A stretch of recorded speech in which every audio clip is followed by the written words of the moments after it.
SSC classes West Bengal বোর্ডের আরও একটি নতুন ক্লাসে সবাইকে স্বাগত। আজকে আমরা দশম শ্রেণী সাঁতরা পাবলিকেশনের ভৌতবিজ্ঞান ও পরিবেশ পরিচয় দশম শ্রেণীর ভৌতবিজ্ঞান ও পরিবেশ পরিচয় মাইতি বেড়া ও সাঁতরার লেখা এই বইটি থেকে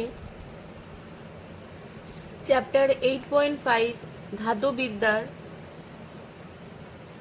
সম্পূর্ণ অনুশীলনী এই ভিডিওতে আলোচনা করব। সম্পূর্ণ ভিডিও তোমরা স্কিপ না করে একদম প্রথম থেকে দেখতে থাকো। চলে যাচ্ছি আজকের মূল আলোচনায়। 1 নম্বরের প্রশ্নগুলোতে দেখো, 1 নম্বরে আছে বহু বিকল্প ভিত্তিক প্রশ্নাবলী। 1 নম্বরে কি আছে, নিচের কোন ধাতু সংকরে জিঙ্ক বর্তমান? উত্তরটা হবে অপশান বি অর্থাৎ পিতল। 2 নম্বর, লোহার আকরিক রেড হেমাটাইটের সংকেত হলো, এটার উত্তর হবে অপশান বি Fe2O3। এর পুরো নাম হচ্ছে ফেরিক অক্সাইড বা আয়রন অক্সাইড। ঠিক আছে। 3 নম্বর, ডুরালুমিনে কোনটি থাকে না? ডুরালুমিনে কোনটি থাকে না? এনআই অর্থাৎ নিকেল থাকে না। যেগুলো থাকে সেটা হচ্ছে অ্যালুমিনিয়াম থাকে 95%, কপার থাকে 4% এবং ম্যাগনেসিয়াম থাকে 0.5% এবং ম্যাঙ্গানিজ Mn যেটাকে বলা হয় সেটাও থাকে 0.5%। এই নিয়ে আমাদের টোটাল 100% যেটা কিনা ডুরালুমিনের মধ্যে বর্তমান, কিন্তু যেটা থাকে না সেটা হলো এনআই অর্থাৎ নিকেল। 4 নম্বর প্রশ্ন দেখো, নিচের কোনটি জিঙ্কের আকরিক জিঙ্ক ব্লেডের সংকেত? জিঙ্ক ব্লেডের যে সংকেত সেটা হলো এই যে ZNS। ZNS মানে হচ্ছে জিঙ্ক সালফাইড, এটাই কিন্তু জিঙ্ক ব্লেডের সংকেত। 5 নম্বর প্রশ্ন দেখো, তাপীয় বিজারণ পদ্ধতিতে নিষ্কাশিত ধাতুটি কোনটি? তো এটার অপশন হবে ডি AU। AU কে অর্থাৎ কি অরাম, অরাম মানে হলো সোনা। 6 নম্বর প্রশ্ন দেখো, থার্মিট পদ্ধতিতে বিজারক হিসেবে ব্যবহৃত হয় কোনটি? উত্তর হবে অপশান ডি অ্যালুমিনিয়াম। ঠিক আছে, অ্যালুমিনিয়াম ব্যবহৃত হয়। তারপর 7 নম্বর প্রশ্ন দেখো, তীব্র ইলেকট্রোপজিটিভিটি ধাতু নিষ্কাশনে ব্যবহৃত হয় কোনটি? অপশান বি তড়িৎ বিজারণ পদ্ধতি। আচ্ছা, আমরা জেনে নিই তীব্র ইলেকট্রোপজিটিভিটি ধাতুগুলি কি কি। আচ্ছা, পাশে লিখে দেওয়া আছে দেখো, কে মানে হলো কি পটাশিয়াম, Na মানে সোডিয়াম, Ca মানে ক্যালসিয়াম, Mg মানে ম্যাগনেসিয়াম এবং Al মানে অ্যালুমিনিয়াম। এই 5টি ধাতু হলো তীব্র ইলেকট্রোপজিটিভিটি ধাতু। তো এই ধাতুগুলো নিষ্কাশন করার জন্যই কিন্তু তড়িৎ বিজারণ পদ্ধতি ব্যবহার করা হয়। পরের প্রশ্ন দেখো, 8 নম্বর, নিচের কোনটি অ্যালুমিনিয়ামের আকরিক বক্সাইটের সংকেত? এর উত্তরটা হবে অপশান সি।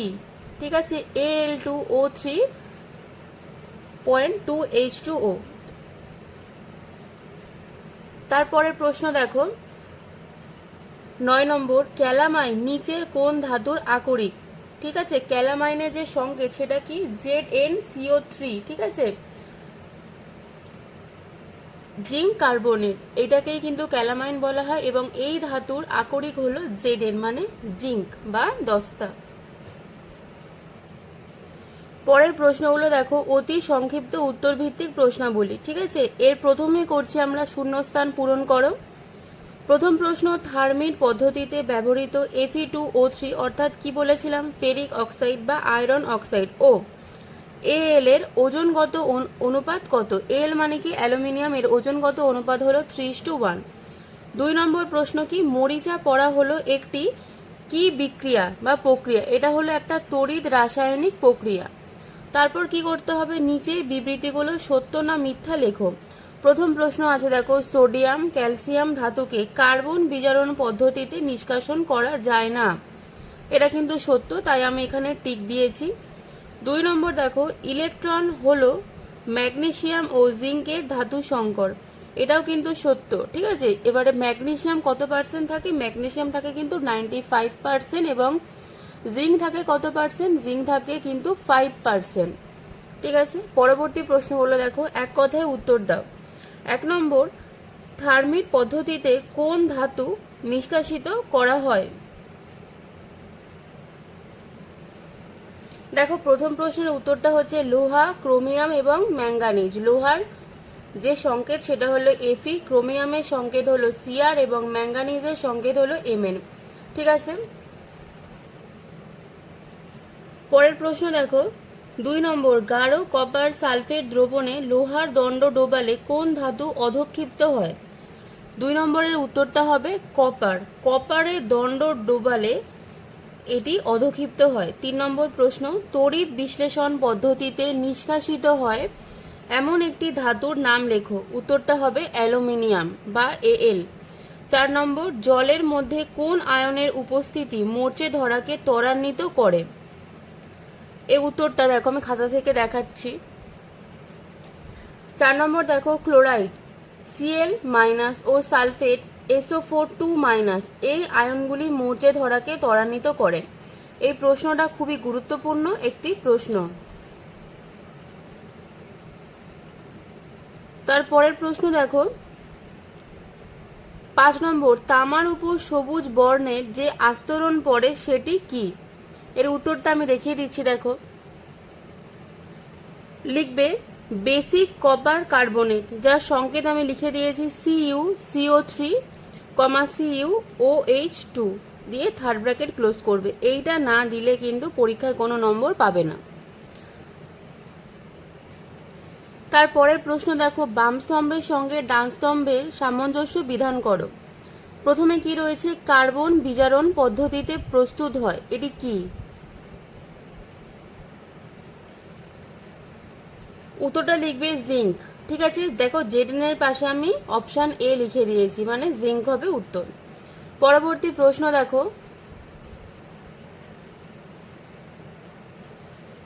প্রশ্ন দেখো, থার্মিট পদ্ধতিতে উচ্চ উষ্ণতায় Fe2O3 কে বিজারিত করে কোনটি? এর উত্তর হবে অ্যালুমিনিয়াম, যেখানে আমি অপশান বি এটা লিখে দিয়েছি। তারপরে দেখো সি, অ্যামালগাম কি? অ্যামালগাম হচ্ছে দেখো 2 নম্বর, Na বা Hg। Na মানে কি? সোডিয়াম, আর Hg মানে কি? পারদ।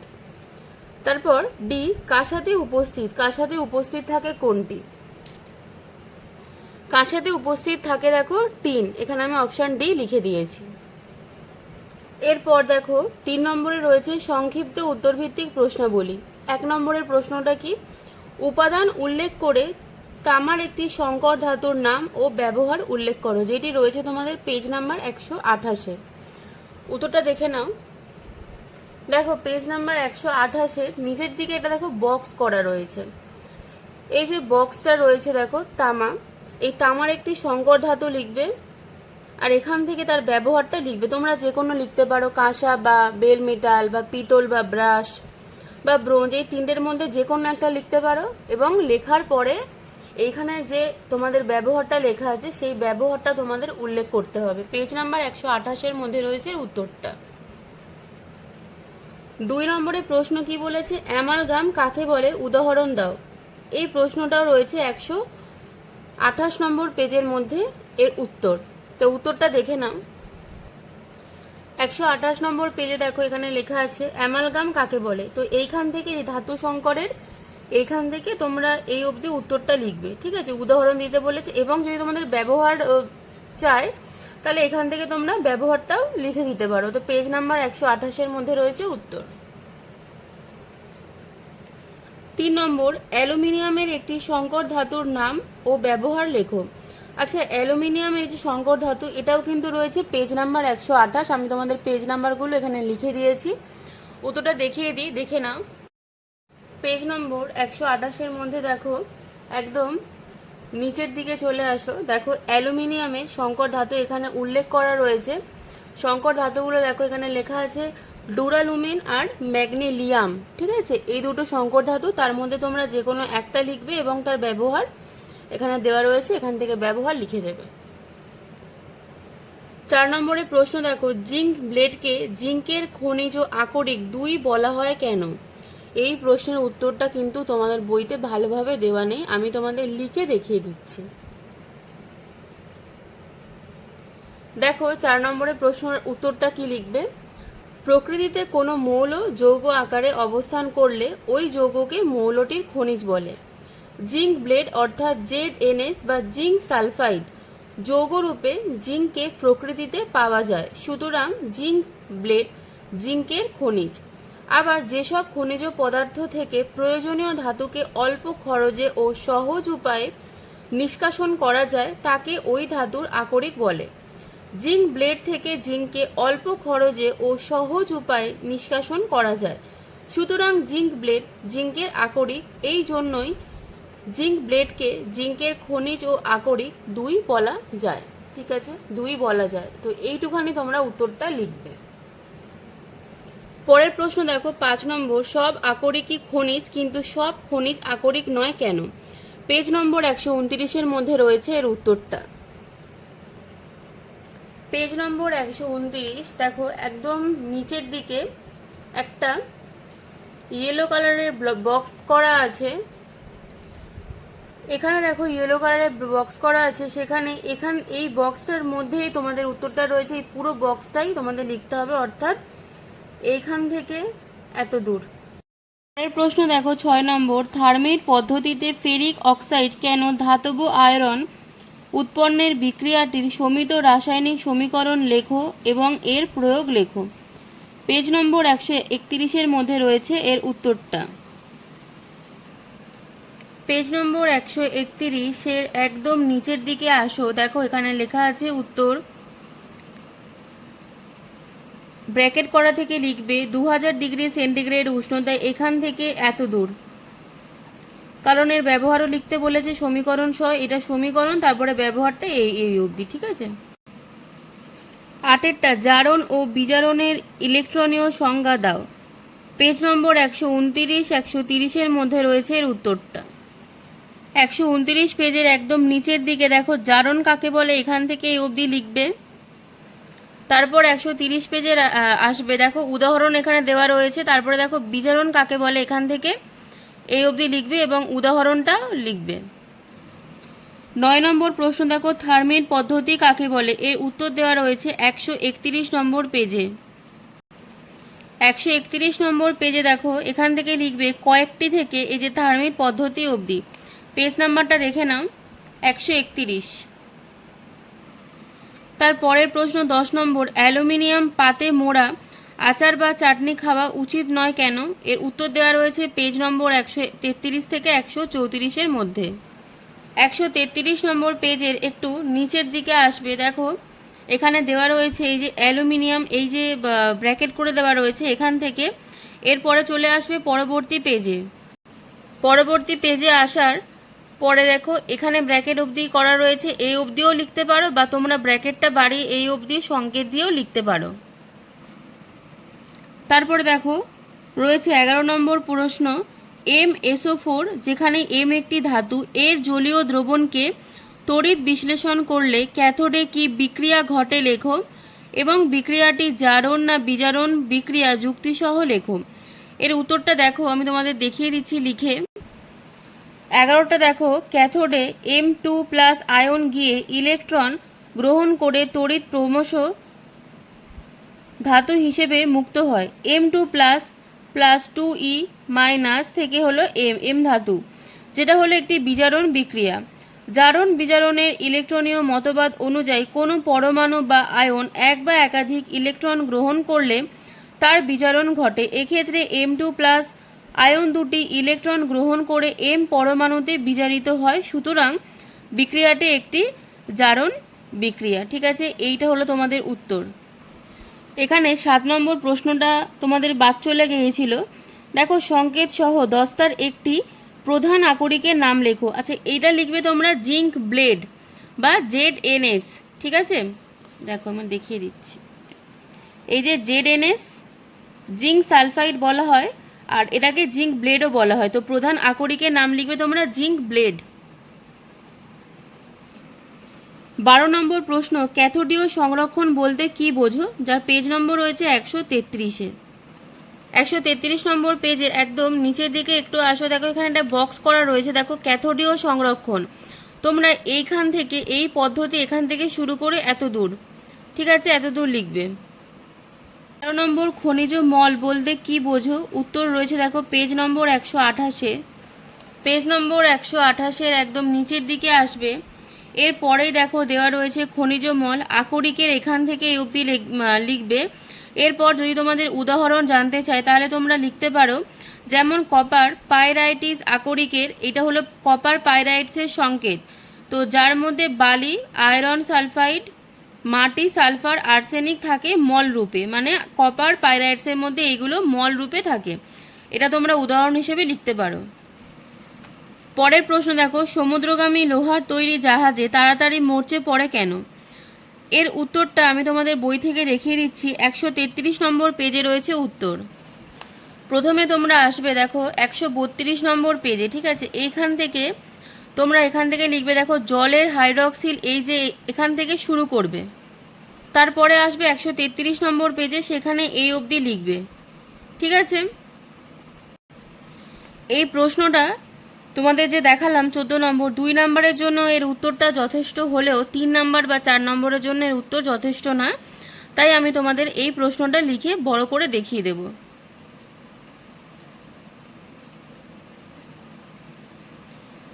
চলে এসো 15 নম্বর প্রশ্ন।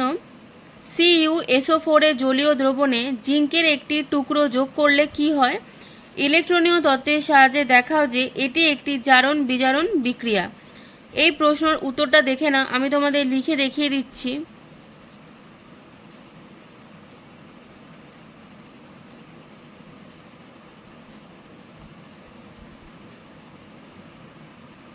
ষোলো নম্বর প্রশ্ন, জিঙ্ক অক্সাইড থেকে কিভাবে জিঙ্ক ধাতু পাওয়া যায়? বিক্রিয়াটি সমিত রাসায়নিক সমীকরণ লেখো। এই উত্তরটাও লিখে দেখিয়ে দিচ্ছি, উত্তরটা দেখে নাও। 17 নম্বর প্রশ্ন, লোহার মরিচা পড়া প্রতিরোধের দুটি উপায় লেখো। এর উত্তরটা রয়েছে পেজ নম্বর 133-এ। পেজ নম্বর 133-এর মধ্যে আসবে দেখো মরচে নিবারণের উপায় রয়েছে, দেখো এখান থেকে লিখবে। তো এখানে উপায়গুলো দেওয়া রয়েছে, তোমরা এই অবধির মধ্যে যে কোনো 3টে বা 4টে বা 5টা যতগুলো মুখস্থ করতে পারবে ততগুলো লিখতে পারো। 18 নম্বর প্রশ্ন, তড়িৎ বিশ্লেষণ পদ্ধতিতে ধাতু নিষ্কাশনের নিচের বিক্রিয়াটি কোন তড়িৎ দ্বারে ঘটে? এবং এই যে তোমাদের একটা সমীকরণ দেওয়া রয়েছে, এই বিক্রিয়াটি জারণ না বিজারণ বিক্রিয়া, যুক্তিসহ উদাহরণ দাও। এই প্রশ্নের উত্তর আমি তোমাদেরকে লিখে দেখিয়ে দিচ্ছি, দেখে নাও। পরবর্তী প্রশ্ন, দীর্ঘ উত্তরভিত্তিক প্রশ্ন। এই প্রশ্নগুলি আলোচনা করার আগে সবার কাছে একটাই অনুরোধ, ভিডিও তোমাদের ভালো লাগলে সবাই লাইক, কমেন্ট, শেয়ার এবং সাবস্ক্রাইব করবে, আর নিজের বন্ধুদের মধ্যে এই ভিডিওটা শেয়ার করবে। আমি এই কদিনের মধ্যে তোমাদের সেকেন্ড ইউনিটে যে অধ্যায়গুলি আছে সেগুলো সলভ করে দেওয়ার চেষ্টা করব, সবাই পাশে থেকো। প্রথম প্রশ্ন শুরু করছি, দেখো লোহায় মরচে নিবারণের উপায়গুলো বর্ণনা করো। তো এইটার কোথায় রয়েছে? 133 নম্বর পেজে। আমি এটা আগেই দেখিয়েছি। 133 নম্বর পেজে বড় বড় করে লেখা রয়েছে, তোমরা সেখান থেকে দেখে লিখে নেবে। 2 নম্বর, মানব স্বাস্থ্যে অ্যালুমিনিয়াম, জিঙ্ক ও কপারের বিভিন্ন যৌগের ক্ষতিকারক প্রভাব আলোচনা করো। রয়েছে 133 নম্বর পেজে। 133 নম্বর পেজের মধ্যে বলছিলাম মরচে নিবারণের উপায় একবার দেখে না, এখান থেকে লিখবে এত দূর এবং তার একদম নিচের দিকে আসবে। নিচের দিকে আসার পরে দেখো লেখা রয়েছে অ্যালুমিনিয়াম, জিঙ্ক ও কপারের বিভিন্ন যৌগের ক্ষতিকর প্রভাব। তো তোমরা এখান থেকে লিখবে, এই যে এখান থেকে শুরু করবে, যেহেতু প্রশ্ন মানটা বেশি রয়েছে 3, এখান থেকে লিখবে। পরবর্তী পেজে আসবে, এখানে শেষ করবে, ঠিক আছে, এখানে পুরোটাই লিখতে হবে। এর একদম শেষ প্রশ্ন দেখো 3 নম্বর, তড়িৎ বিশ্লেষণের সাহায্যে অ্যালুমিনিয়াম ধাতু নিষ্কাশনের জন্য যে গলিত মিশ্রণে তড়িৎ বিশ্লেষণ করা হয় তাতে বিশুদ্ধ অ্যালুমিনা ছাড়া আর কি কি থাকে? এই তড়িৎ বিশ্লেষণে ক্যাথোড ও অ্যানোড হিসেবে কি কি ব্যবহৃত হয়? তো এই যে প্রশ্নটা আমি তোমাদের লিখে দেখিয়ে দিচ্ছি, উত্তরটা তোমরা দেখে লিখে নেবে।